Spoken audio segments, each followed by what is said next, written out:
Broadcasting throughout the fruited plains of the greatest success story the world has ever known, the United States of America.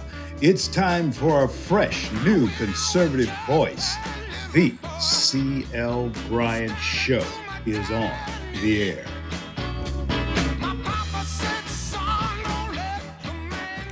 Welcome back, everybody throughout the fruited plains of the greatest nation on the face of the planet, the greatest success story the world has ever known, and that is America.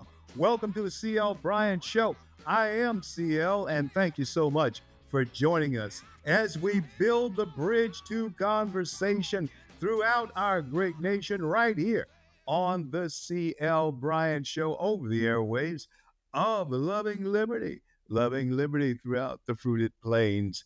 And I'm telling you something, folks, it's time that we start learning how to love liberty again, especially those of us who are part of this nation, our nation. If you are an American-born citizen, and I will go a little bit further in qualifying, and you have a history here. You may be third, fourth generation, fifth generation, sixth generation, seventh generation in this country. I mean, if you have some history here in this country, and your roots run back to days when things weren't like they are now, you have history here. Especially, I'm speaking to you about nation and what we have here together, and why we should not allow it to go away.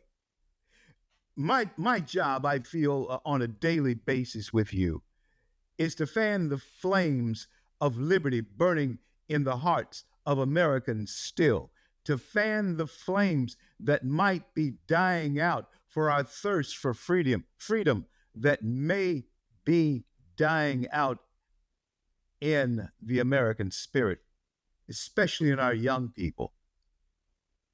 I want to fan those flames to let you know that our nation is no better and cannot be any better than the people who have the mindset for liberty and freedom in this nation. Here on the C.L. Bryant Show, what we want to do is bring about conversation that many times we fail to talk about because we jump to the shiny objects, when the real truth of who we have been and who we are have been based on nationhood, becoming a more perfect union. You know, I can go as far as to say those old white men, they knew that it was not a perfect union that was being formed when the Constitution was being written. But I have a feeling that somehow they had to be looking down through the annals of time. And maybe they didn't see me or my father or grandfather in that picture, maybe not even yours. But when they penned the words, "We are endowed by our Creator," and when they put into the Constitution then the idea that we are doing this to form a more perfect union, not just for ourselves, but for our posterity, they were forming a nation, of something that nation could be built upon. Scripture tells us that that is exactly what was intended. How does it tell us? Acts 17:26, the New Testament, book of Acts, and the scripture, the Bible. The New Testament scripture, Acts 17:26 says, from one blood, God created all people to dwell upon the face of the earth. But he goes on to say, has determined the bounds of their habitation. Yeah, where you're going to be. It wasn't really up to you. because we're all a part of, as I believe, an eternal plan. And many times we choose not to be a part of that in our choices. I have.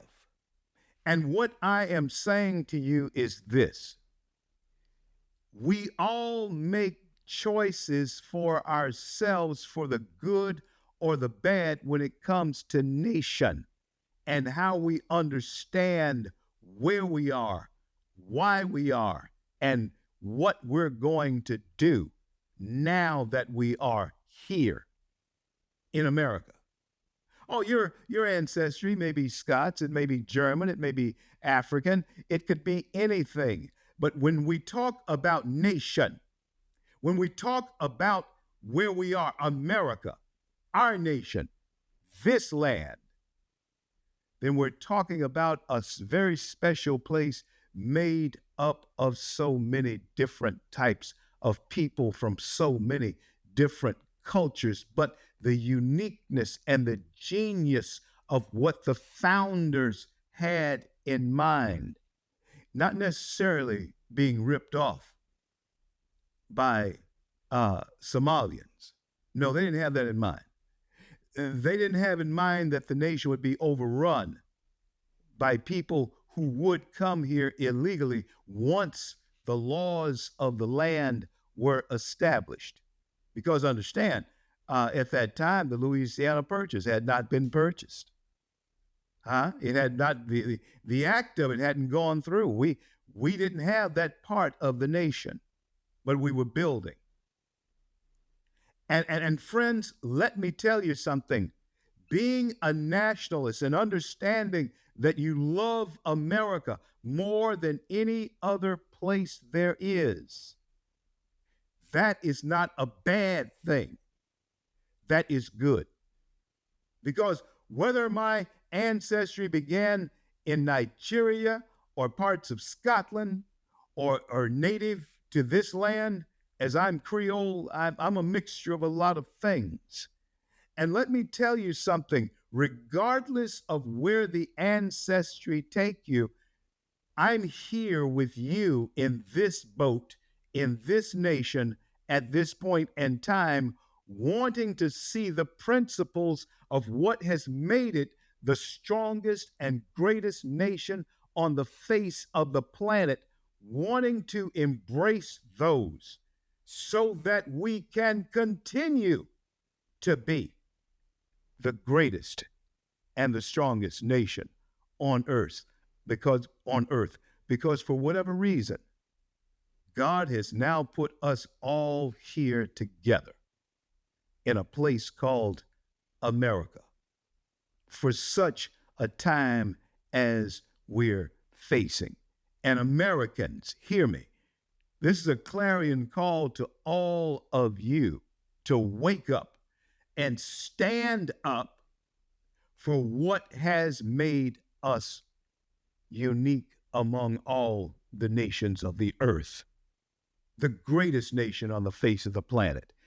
That is what you should feel in your heart. I understand that there is a lot of political rigmarole that goes on that takes the steam out of how we feel about the process. But friends, never let how the process is being handled take away from you the love of your nation, because with that love, you will change the process, which is underway as we speak. Times past, Mike Johnson's hand, who is my friend, Mike Johnson's a personal friend of mine. We'll have him on, but I'll tell you the whole story. Not today, but we'll have him on. Mike, there was, in times past, Democrats would be doing everything they possibly can to tie the hands of a speaker like this. But Mike is a very smart guy, very smart guy. And Mike has found a way. By the way, if you don't know, the government will temporarily open again, and I don't understand what Democrats are trying to do in making this particular play, but they're making themselves look really stupid, really look foolish. It makes them look as though they're not in favor of the nation, which means you. I'm CL. I'll be back with Martha Boneta-Fain when I return. Don't go anywhere. That I'm nationwide. 3, 4.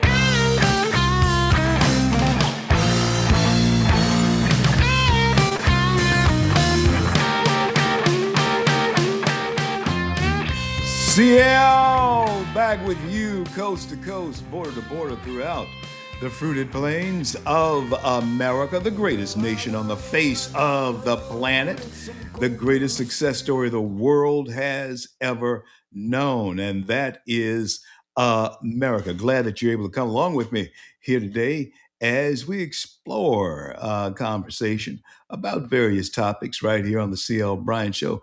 And we'll be coming to you every day, looking to have you call in and speak to me and tell me what's on your mind. And like to have you not only join us on our radio, but also on our podcast that we are doing live and in living color, and certainly appreciate all of you with the point of view that this is our nation.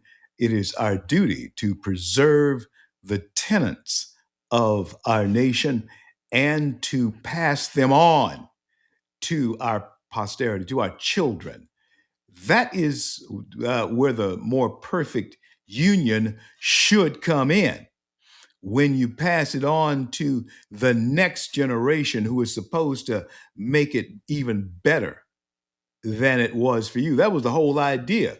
That was the whole idea of mom and dad, grandma and grandpa, and on back, that those who came after them would have an easier and better way to go. Nothing wrong with that. Nothing wrong with wanting the future to be better for your kids.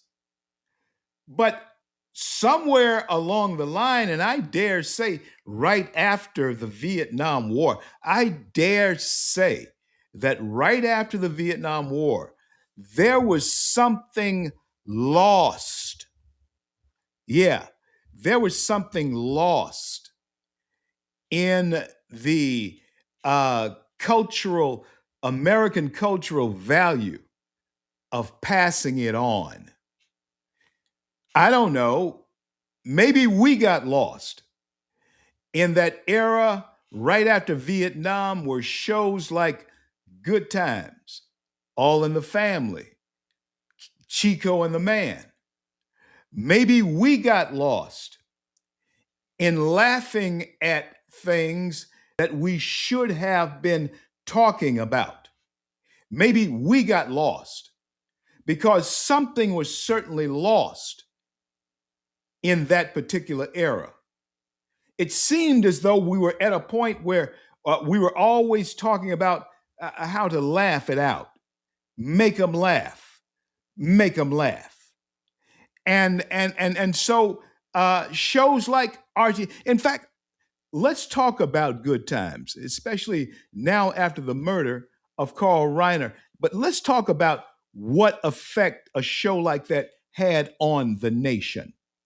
It was the number one show for many seasons. It was a number one show, All in the Family. Archie Bunker, Carl, Rob Reiner, Sally Struthers. You know, they were, and Edith Bunker. Oh my God, I can't remember her real name, but just the same, this show was designed, as well as Red Fox, Sanford and Son. Those shows, Good Times, They were all shows designed to make you laugh instead of engage. They were shows designed to make you laugh at the stereotypes that were being created right in front of you. And those same stereotypes are the ones that you have bought into.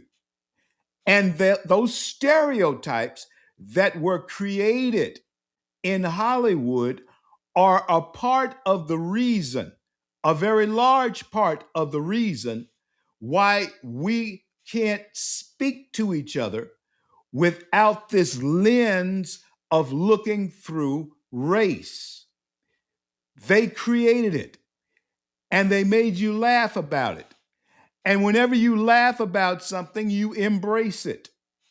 Yeah, you approve of what you applaud. Don't ever forget that. You approve of what you applaud.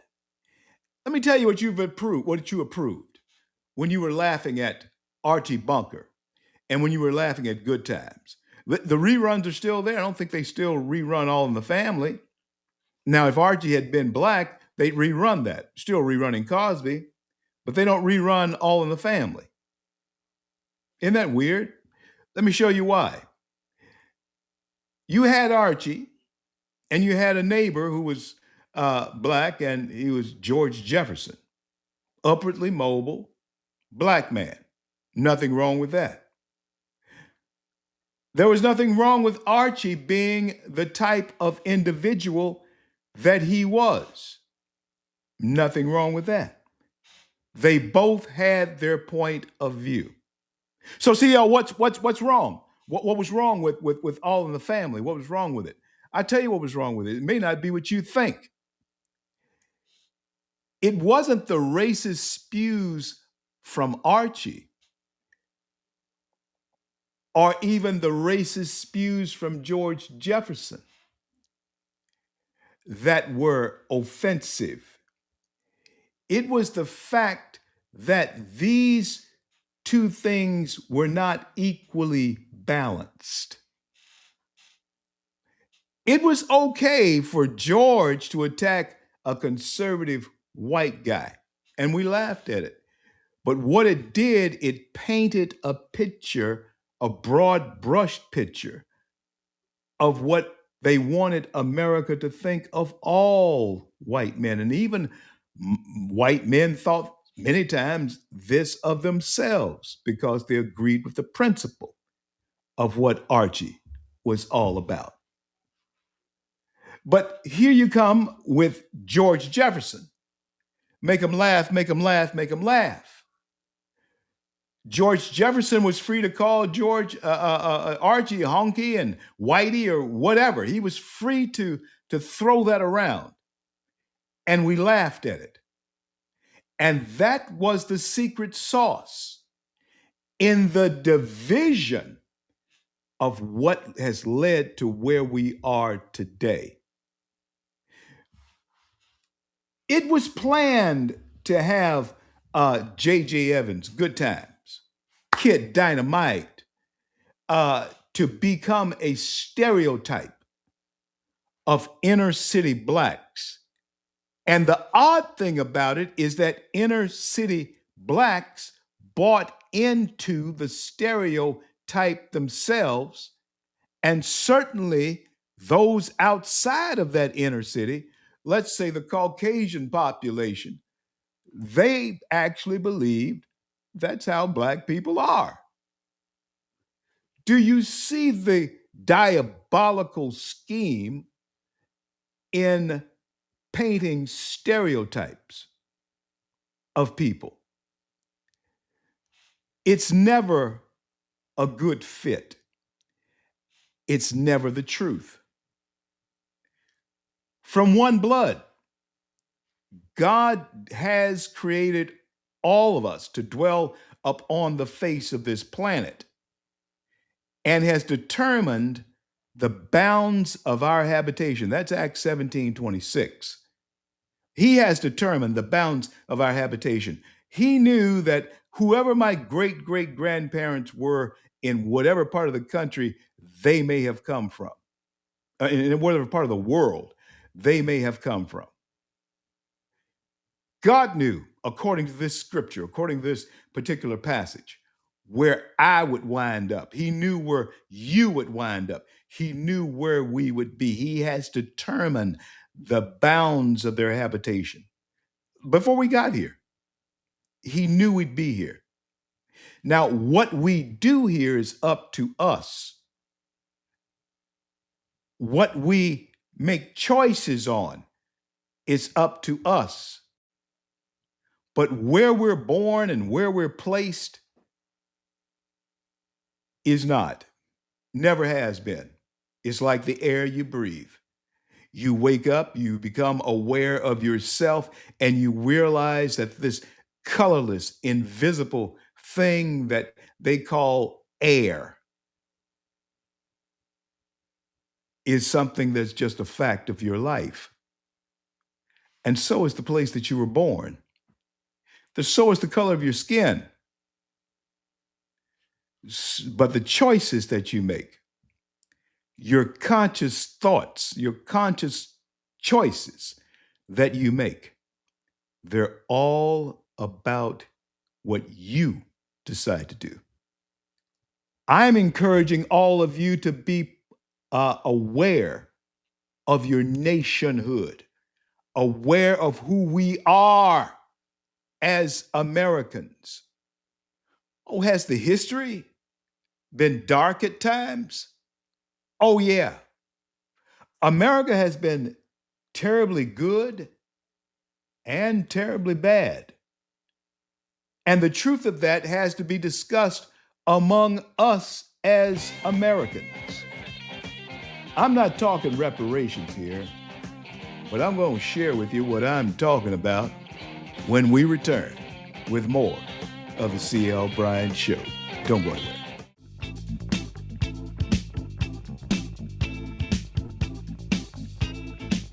I'm in a phone booth, baby. Number scratched on the wall. CL back with you coast to coast, border to border, and throughout the fruited plains of the greatest nation on the face of the planet, the greatest success story the world has ever known, and that is America. I want to thank you all for joining me as we build the bridge to conversation throughout our great nation on the C.L. Bryant Show over Loving Liberty Network and the affiliates thereof. Thank you so much for coming along. I have had the absolute privilege of becoming acquainted and becoming friends with my next guest.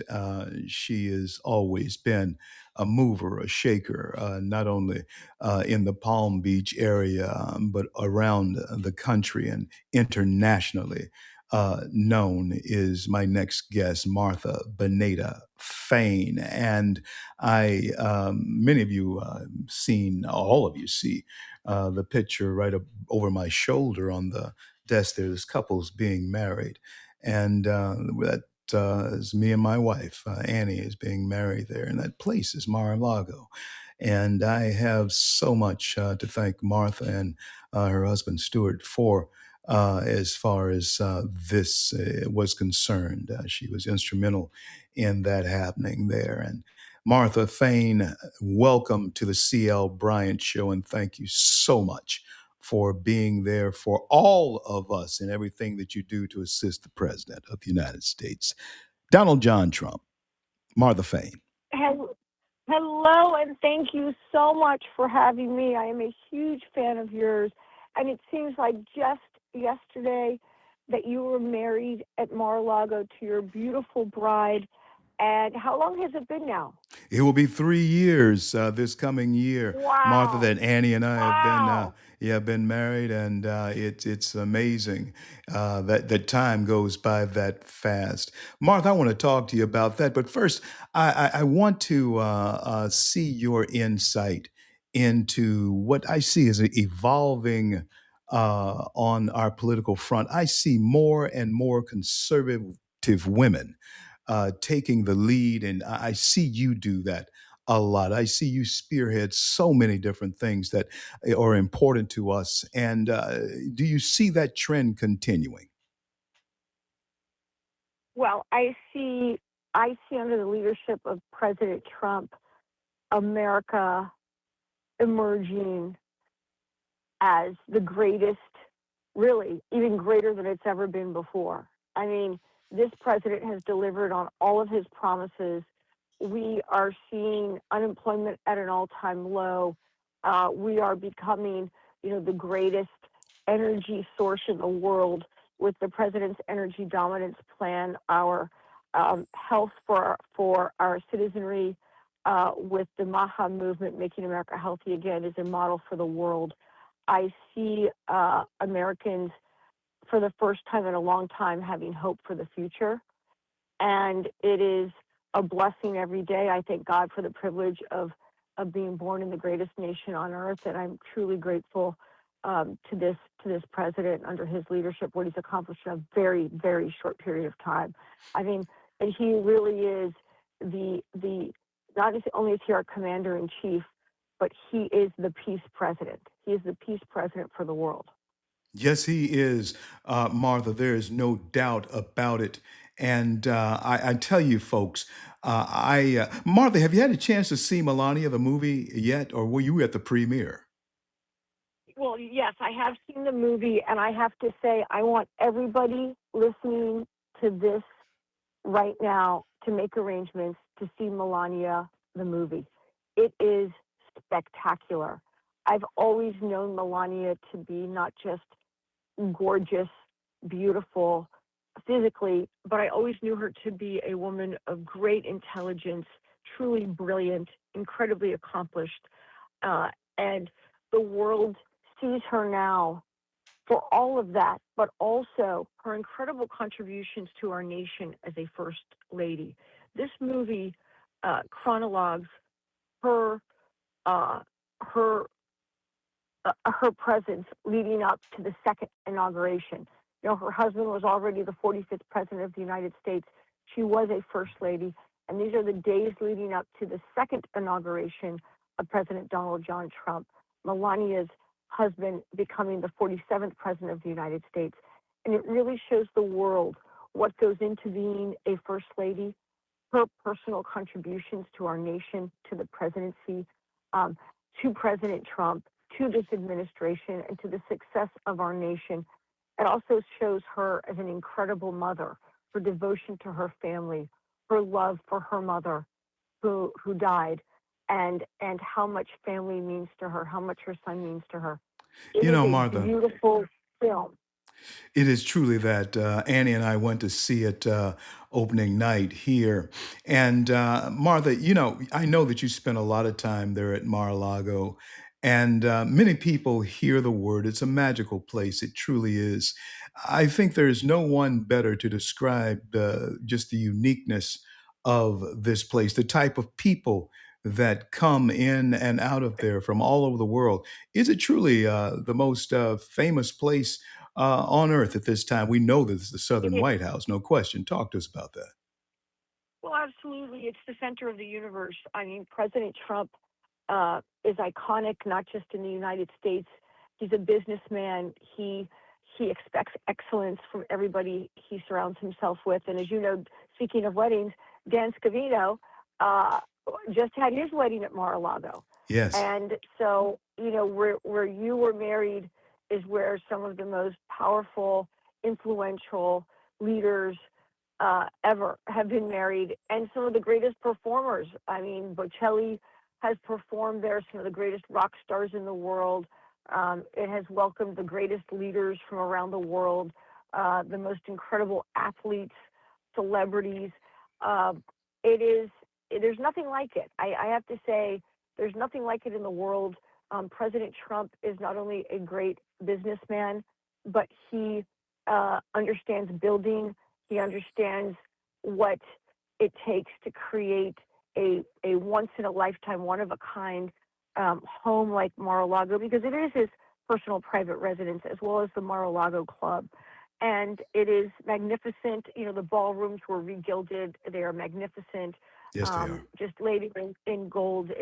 It's just spectacular. It's also a place of philanthropy.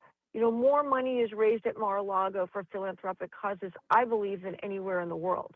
And the staff, everybody, they deliver excellence. People come from all over the world to experience Mar-a-Lago, and with good reason. It's truly breathtaking, and it is that same level of excellence that President Trump is delivering to the American people with the building of the new ballroom. A Absolutely lot of right. yeah, Martha, I've I'm had a glad you said that the level of excellence. You can see it in the man's environment. Annie and I have been blessed on several occasions to be at some of the events that have gone on there. And Martha, of course, you've invited us to a couple as well. And every time, Martha, every time, the food, the service, the atmosphere, you had this feeling of excellence. And that is what this president wants the nation to be. He wants us to be excellent, along with our military as well. Martha, I can't thank you enough. Annie and I are always knocked out whenever we are around you, and want you to say hello to Stuart for us, your husband, and we certainly appreciate your friendship. Tell us, if you will, leave us with just something you want us all to know. Just leave us with a parting thought. I want everyone to know that we really are the greatest nation in the world, and that we are living in transformational times, not just in the United States but around the globe. And what we are experiencing is so extraordinary. We are experiencing world peace. We are experiencing a thriving economy, innovation. Uh, you know, Giving American people every possible opportunity. Every child is going to have $1,000 benefit to start their life off with, as you know. It is the opportunity that's being given to the American people is like nothing we've ever experienced before. I am so excited for the future. I'm so excited for the next generation.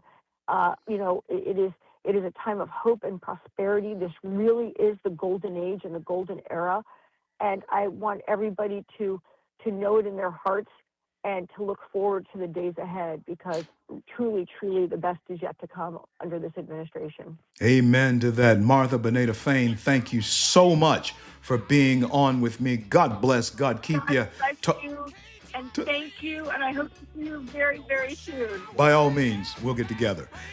I'm CL. This is the CL Bryant Show. Thank you for coming along. Don't go anywhere. Be right back.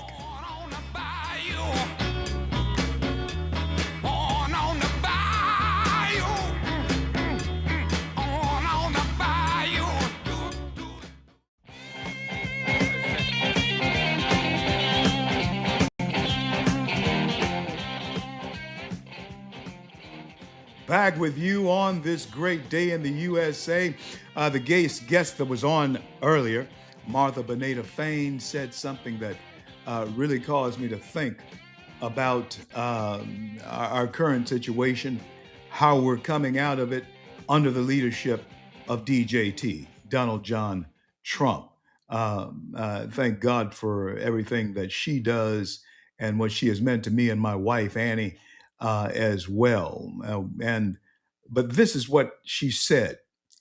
She said, the president is about excellence, the spirit of excellence.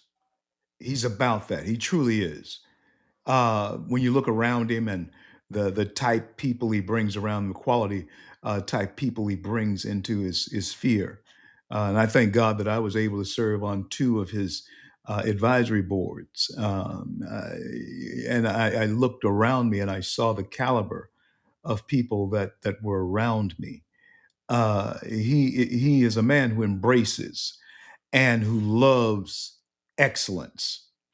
Um, no country, I, and not to put words in the president's mouth, but the way I see him saying this to us, Annie and I talk about this a lot. the way I see him presenting this to us is that no country, no business, no church,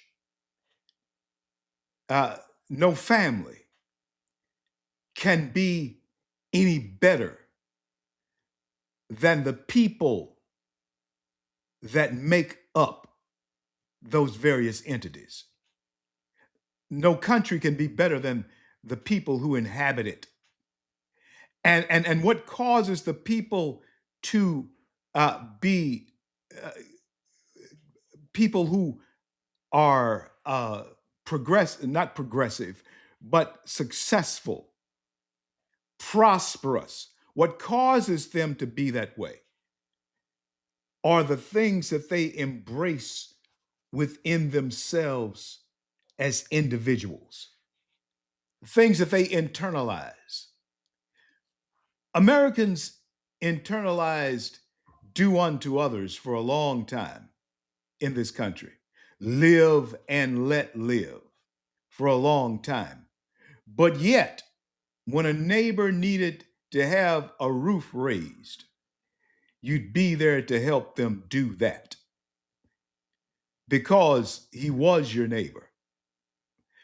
But what has happened over a period of time, and I was alluding to it before we brought Martha on, is the fact that we have been lulled to sleep by an agenda to make us laugh at things that we should seriously talk about and then laugh among ourselves. Make the show after the understanding has come into play. We were laughing at things that we did not understand. Archie Bunker, with All in the Family, Good Times, Chico and the Man, and Sanford and Son. We were laughing at things that we did not understand. And because of that, not only the spirit of excellence began to disappear, but a stereotype of America began to appear. And lo and behold, America bought into the stereotypes. And we still do. Oh, yeah, we still do. What do you think about when you think about a black person? What do you think about when you think about a white guy? What do you think about? Huh? You think about the stereotype. And you never know the person. You never talk to them because maybe the stereotype rubs you the wrong way. And of course, we all, but regardless, we have our own prejudices, don't we? Of course we do. Of course we do. And that's the honesty that has to be talked about. And the truth of the matter is, my friends, when we look at ourselves as people of this nation, and we look at ourselves wanting to project that spirit of excellence, you have to look at what's excellent about the individual. We are endowed with certain unalienable rights by our Creator. Individual, you have the right to be excellent, or you have a right to fumble the ball. America, the way we grasp the excellence, first of all, is to understand what's going on around you for yourself. Not from what you've been told, from what you know. I've said this to you before, I'm going to say it to you again. I'm the black guy who's written on the back of the bus. I've drank from the colored and white water fountains. I was born in the last city in the South to concede defeat, Shreveport, Louisiana. Born in Confederate Memorial Hospital. When I tell you something about race or my life experience, I'm not telling you something I've heard or something I've read about or something I was told by someone else. I'm telling you what I've experienced. And we can have an honest discussion, yes, from my point of view, because it's my show, but I want you to share it and make it yours as well. We're going to have call-ins so we can talk about some things together on the air live. And of course, we have the screener and all that type thing, because I know there are people out there who like to get the clicks and all that type of thing. But we want to talk to you. And I want to build the bridge to conversation throughout our nation so that we can place on the American table the things that trouble us the most as Americans about ourselves and why we are sometimes hindered from loving the nation the way we should and defending the nation the way we should. We should never have gotten to a point in this country where our borders were overrun.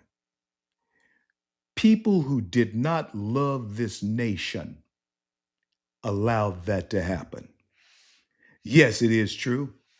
From one blood, God created all men to dwell upon the face of this earth, but he has determined the bounds of their habitation before they ever got there.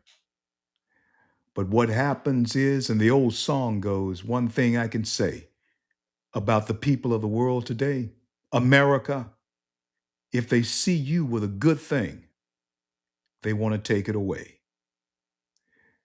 A lot of people who come here as legal immigrants, they see our good thing and they understand that those who overrun our borders illegally and those who let them do that illegally want to take it away.